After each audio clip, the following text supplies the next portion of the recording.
Hi, today's good person to know is Harriet Minter. She's founder and head of Women in Leadership at The Guardian, and her talk covered personal branding. Throughout Harriet's talk, she gave fantastic tips so that we could better understand who we are, such as what 3 words describe who you are, what are your values, how to join a tribe. It's not what you say, but how you say it, so your tone is really important. And Harriet said pretty much anyone can be an expert without any qualifications, so long as they tweet regularly. And she said it's really important that you create a content planner, because that's exactly what she does for her Twitter business account. So I hope you enjoy this video. It's particularly relevant for anybody who wants to know how to better communicate themselves to the outside world and how you can approach journalists who will take you seriously just by what you say. So I hope you enjoy this video and thank you for watching. There are kind of 3 keys that I'm going to talk about today. That is the who, the what and the where. How do you define yourself?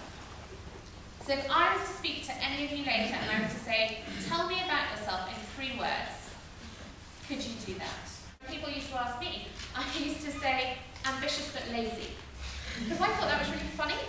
Think about it and really think, if I have to boil myself down to those 3 words, what are they going to be? Because I'm going to give you 3 words now, and you are probably all going to know exactly who I'm talking about. Just do it. That's brilliant. That is genius branding, because even if you can't think of the brand name, and really I don't know how you could not, you're seeing that tip. The next thing is to know your values. It's really interesting that I think today we live in a values-driven business culture. That probably wasn't the case even 5, 6, 7 years ago. Look at the brands that people really buy into now. They are ones where you know and understand and appreciate and align with their values. People do business with people. We are wired to like people like us. We want to like people who think in the same way that we do, who behave in the same way that we do. So if you can get across what your behaviours are going to be, before you've even met the person you're going into a meeting with, you've probably already got a chance of connecting with them. My third thing here is find your tribe.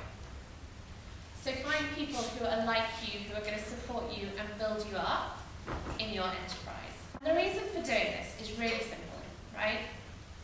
It's because the first thing that anyone does when you email them to say, I'd like to have a meeting with you, is they Google you. So knowing your values, defining yourself, finding your tribe, lets you know that you're working with people who are going to support you and push you and probably pull you back occasionally. They're the people who, when somebody Googles you, they're going to find the stuff that you put up there. So they're going to find your LinkedIn, they're going to find your Twitter, they're going to find your YouTube. But they're also going to find what other people are commenting on you, what other people are saying on you. And that is really to the question, what do other people say about you when you are not in the room? But you can think about what you want them to say about you, and you can think about how you're going to get them to do that. This brings me to the what. This is about content. So this is about what do you say when and how do you say it. Because personal branding is not. It's not about what you look like. It's really about what you say, how you say it, and when you say it. People get really scared when I tell them that if they want press coverage, the easiest way they can go about doing that is to be on Twitter. Twitter appeared at the exact time that every news organisation was having a panic that it wasn't digital enough. So it was sending its journalists on lots and lots of social media training courses. Journalists hate training, so they're only ever going to go on one training course, and they all happen to go on them at the time that Twitter was coming up. So they understand Twitter and they think that is social media.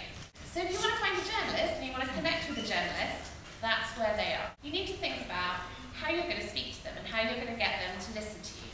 And that is about finding the people that they're interested in, building up your networks with those people, and making yourself look like part of their tribe. And that's about being honest, being authentic, being yourself, but also being relevant. So going back to that idea about what is it that you are about, keep your content on that subject.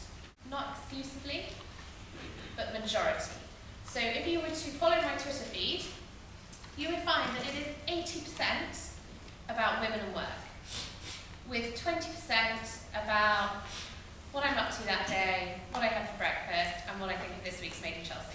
So that's the rest of it, right? Really, really dull for people that are not that into women and work. It means that anyone who looks at that Twitter feed knows what they should talk to me about. They know what I can come and talk to them about.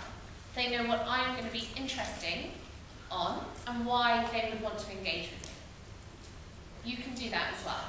You can honestly and truly become an expert on pretty much anything with no qualifications and no background in it, if you can sum it up really nicely in 140 characters on a regular basis.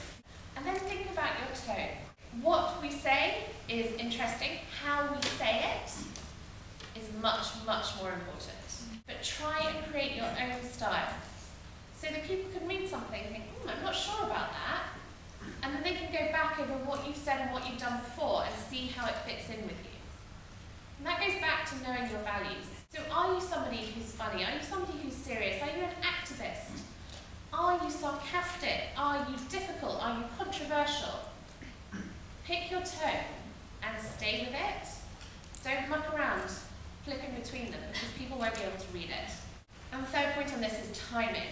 It's really hard to be a journalist in today's world because you can never break a story. Somebody else has already broken it. How do you then become relevant? So part of that is being on the ball. So part of it is picking up on stuff quickly. Looking at things, keeping an eye on what's going on around you and making sure you're responding to it. And you need to be doing a bit of that. But you can make a lot of it much simpler by just scheduling. Think about what are the big events that are coming up. Do I have opinions on them? Are they relevant for my business? Should my business be doing something around them? Look at them and create what we call a content plan. So I actually have a content plan for every single tweet that my business account sends. Because it's important for me to make sure that while I can do it on the hoof and I can respond to things, we still have regular, continual, timely, relevant content going on. So when you're thinking about your personal brand, you do not want people to think that you are somebody who is flaky or somebody who cannot stick to a commitment. Those are two really, really important things. And it is very easy to appear to be that. Really think about where do I want to be seen? And that's so easy to work out. So easy to work out. Where are the people who you want to see you? And go to them. Do a little, do it often, and repeat, repeat, repeat. Now, I did speak to Harriet after her talk and I said my 3 words were hungry for knowledge because that's exactly what I am. But I do have other words that I use depending on who I'm speaking to. So I hope you enjoy this video. Please subscribe to see more and thank you for watching.